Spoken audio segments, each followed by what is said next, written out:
Sejam muito bem-vindos ao canal, que é dedicado aos fãs de Light Novel com mundos de cultivo e matança. Vamos para a novel. Este é um cavalo excelente. O Wanshong sorriu, admirando o cavalo de guerra do clã Zuan. Como ex-grande marechal, ele tinha um afeto especial por cavalaria. Metade da força de um cavaleiro vinha de seu corcel. Os cavalos, cavaleiros e armaduras do clã Zuan eram treinados e forjados com métodos únicos, formando um sistema completo. Cada soldado montado era um tesouro para o clã, por isso controlavam tão rigidamente seu uso. Enquanto refletia, árvores gigantes começaram a tombar na floresta.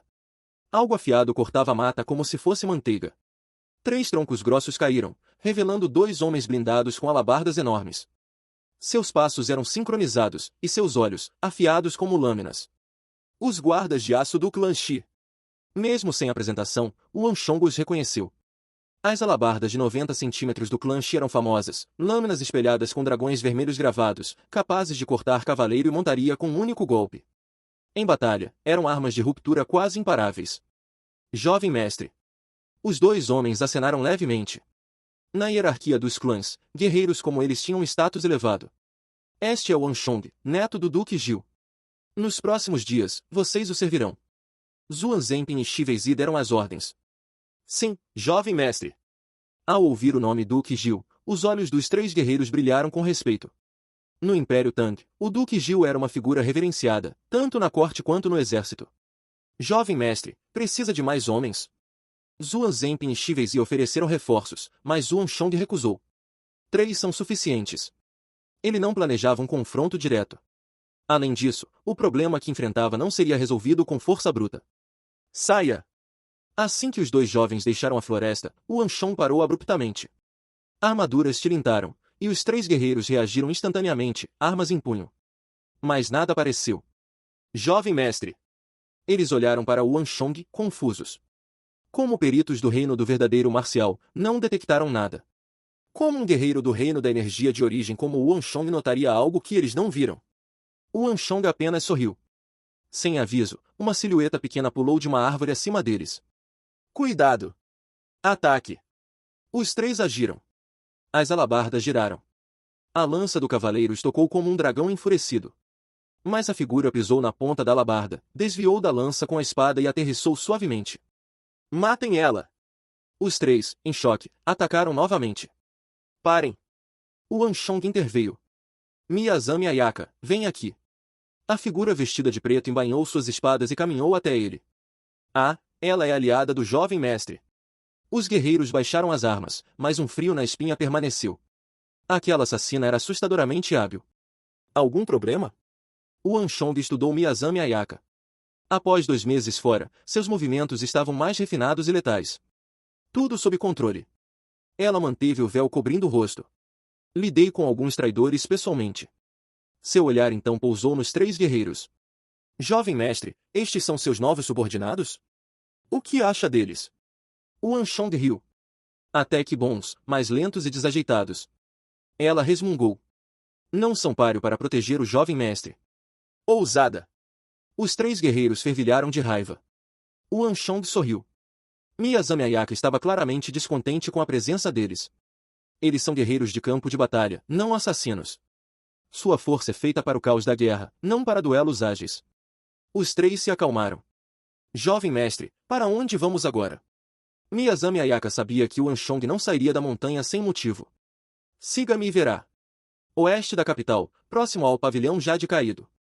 Um cassino imponente se erguia entre os edifícios.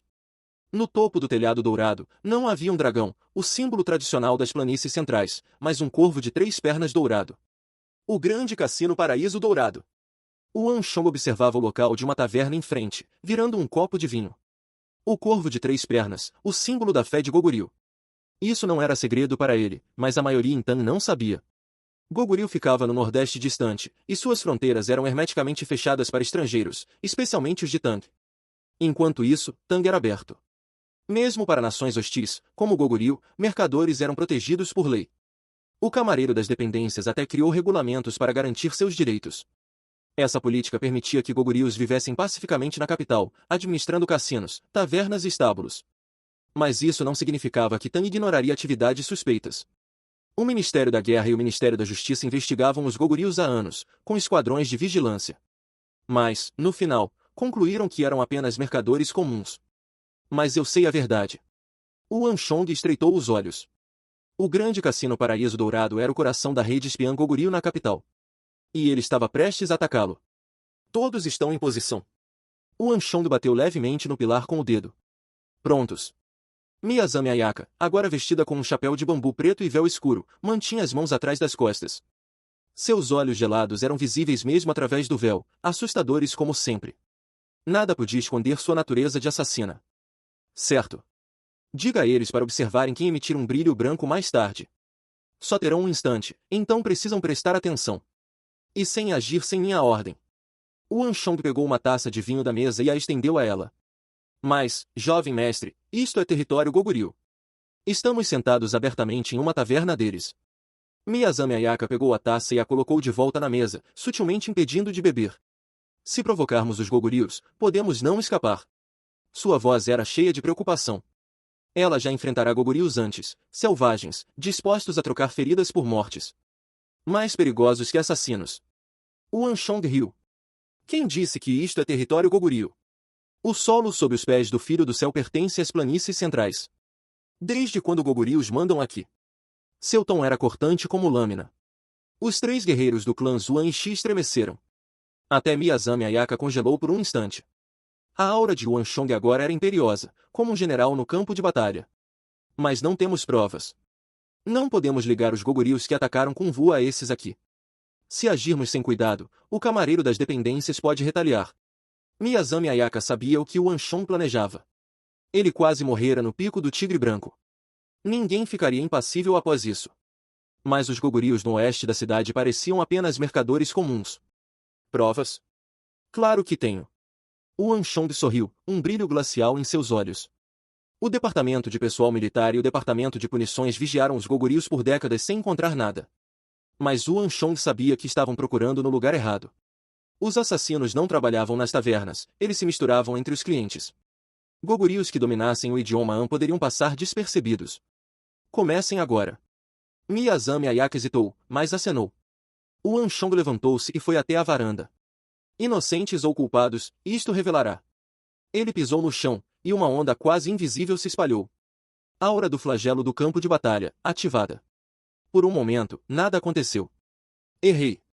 Então, um brilho branco grudou em um mercador gordo Han. Depois outro. E mais outro. 11. 12. 13. 30. 40. 50. Em segundos, centenas da multidão foram marcadas. Miyazami Ayaka e os guerreiros congelaram. Até o Anshong ficou chocado. Tantos! Todos vestidos como Hans, indistinguíveis em gestos e fala. Viram? Silêncio. Todos ainda estupefatos. Jovem mestre, você estava certo.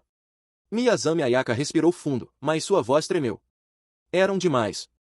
Cale a boca. Ela cortou os guerreiros quando tentaram falar. Não era seguro aqui. O Anshong, porém, sorriu e levantou-se. Vamos pagar e partir. Agora que sabia a verdade, o resto seria fácil. A noite caiu sobre a capital, trazendo silêncio às ruas antes movimentadas. Na ausência de sua irmã mais nova, o Anshong meditava em seu estudo. Respirações profundas guiavam filetes de energia de origem para dentro de seu corpo. De repente, seu corpo estremeceu, como se algo tivesse se desbloqueado dentro dele. Sua aura intensificou-se, e uma sensação de poder renovado invadiu seus membros. Ao abrir os olhos, o Anshong ergueu o dedo indicador e uma lâmina fria e brilhante de energia surgiu em sua ponta. A espada da matança. Embora curta, apenas 15 centímetros de comprimento, sua aura era tão afiada que cortava o ar. O ponto Guanyuan realmente permite liberar a espada da matança. Geralmente, guerreiros abaixo do 9º dan de energia de origem não conseguiam emitir energia interna.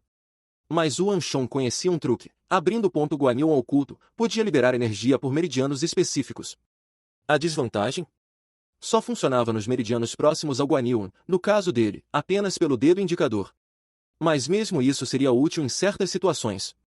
Passos leves como patas de gato ecoaram do lado de fora. Quase imperceptíveis. Miyazami, entre. O Anshong retraiu a energia da espada. A porta se abriu, e a figura de Miyazami Ayaka, vestida de preto e com véu, entrou.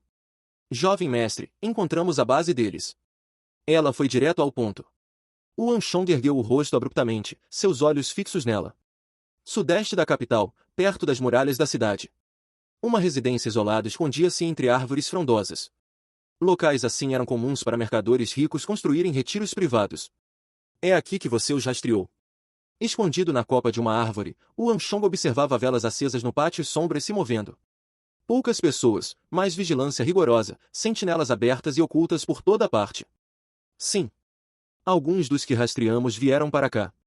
Miyazami Ayaka sussurrou, seu rosto escondido pelo véu. Não parece o covil principal. Onde estão os outros? O Anshong franziu a testa. Ainda não há notícias. Segui-los é difícil, muitos ainda estão no cassino. Os gogurios disfarçados de Hans eram especialistas em evasão.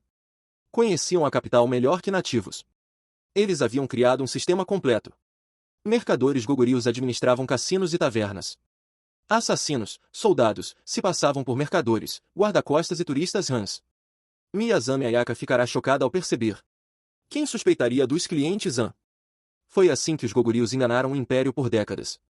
Ela olhou para o Anshong, sua admiração crescendo. Ele parecia já saber a resposta desde o início. Você explorou o interior. Cerca de 30 pessoas. Entre elas, um especialista poderoso demais, não ousei me aproximar. 30. O Anshong refletiu por um momento e então, pulou da árvore e desapareceu. Jovem mestre! Miyazami Ayaka mal pôde reagir antes de perdê-lo de vista. Dentro do pátio, o Anshong esgueirou-se como uma sombra, evitando sentinelas com ângulos cegos e lapsos de atenção. Miyazami Ayaka, assombrada, seguiu-o com dificuldade.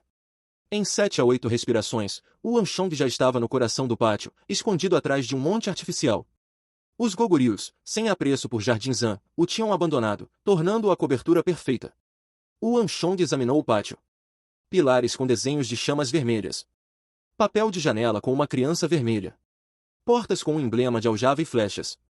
Um posto avançado gogurio. Mas não é prioritário, o líder aqui é apenas do quinto dan do verdadeiro marcial. Ele conhecia os símbolos gogurios.